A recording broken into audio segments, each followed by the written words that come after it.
If someone were to come up to you and ask, "Are you a risk taker?" would you convincingly be able to say yes? I believe that I would. But I'm not the risk taker that gambles one's possessions. No, I'm the other type of risk taker.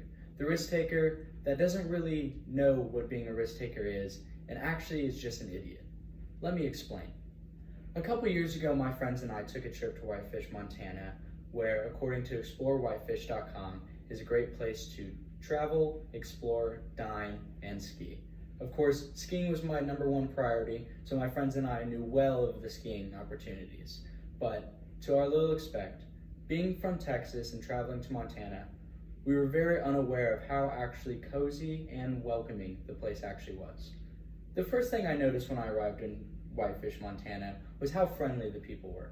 We spent most of our times at this bar/restaurant after days of long skiing.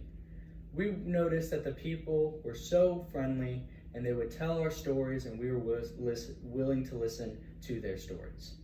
These people, they sang and danced, they all got along, they laughed together, and they liked one beer and one beer only, Pabst Blue Ribbon.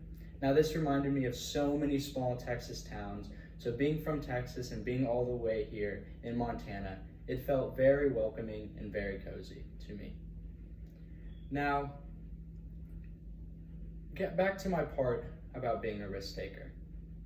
So on our first day of skiing, I wasn't wearing a helmet because I didn't like helmets.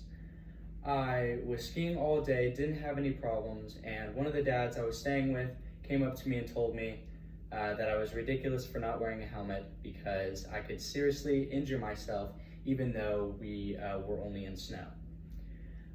He wasn't staying at the same house as I, so the next day I didn't listen and I didn't want to wear the helmet, so I tried to quickly make it outside before he saw me, but the dad that I was staying with overheard me and threw me a helmet. So I was forced to wear this helmet. I hated it because it was heavy and it was very uncomfortable to me. But later on that trip, we were making our way back off trail, so we were weaving through trees, and I completely whiffed out. I made the wrong turn and fell straight on my head, and I ended up cracking the back of the helmet because I hit a rock.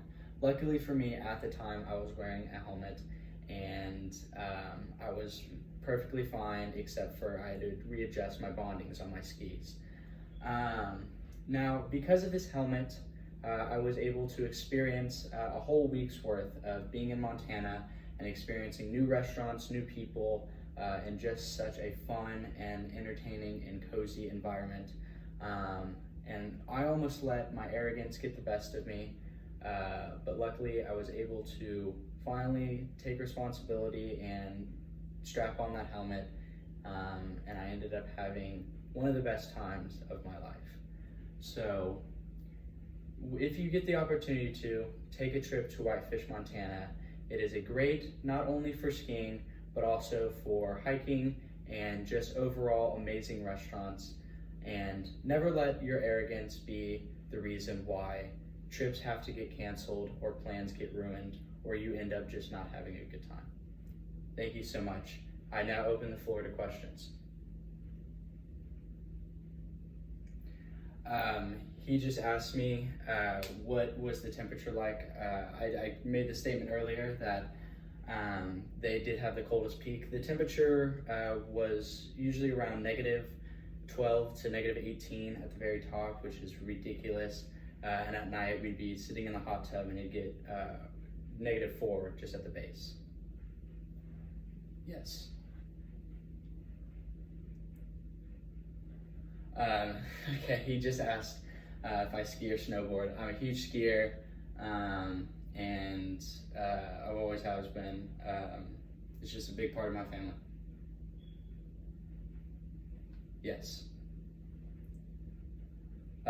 He just asked, are there any other resorts in Montana? Yes, there are a lot. There are Big Fork, Whitefish, Big Spoon is another one. That's a pretty small one.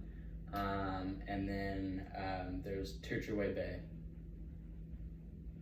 That concludes questions. If you have any more, please see me after class.